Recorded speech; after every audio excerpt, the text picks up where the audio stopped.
Right now at 3, we begin with breaking news in one of the most high-profile scandals in modern U.S. history. The Justice Department has released thousands of files on the late sex offender Jeffrey Epstein. Congress and survivors hope they reveal more about Epstein's inner circle. But even today, it's still a question if everything will actually come out. NBC's Yamiche Alcindor has details on the files from Washington. Deadline day, the Department of Justice just turned over unclassified files on the late convicted sex offender Jeffrey Epstein. NBC News is reviewing all the files now.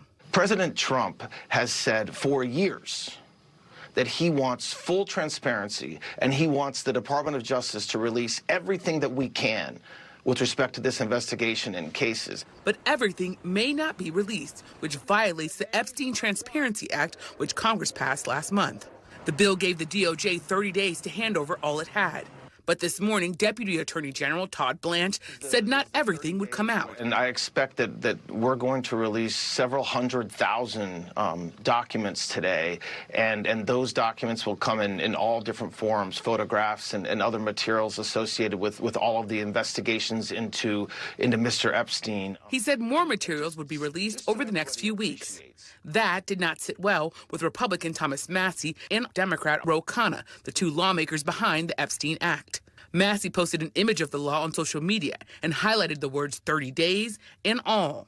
And yesterday, the top Democrat on the Oversight Committee voiced his concern that the DOJ would hold back items. They have to release everything.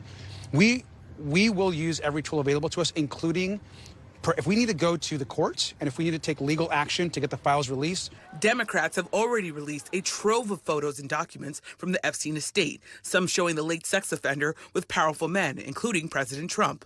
None of the people in the pictures have been charged with any wrongdoing, including the president.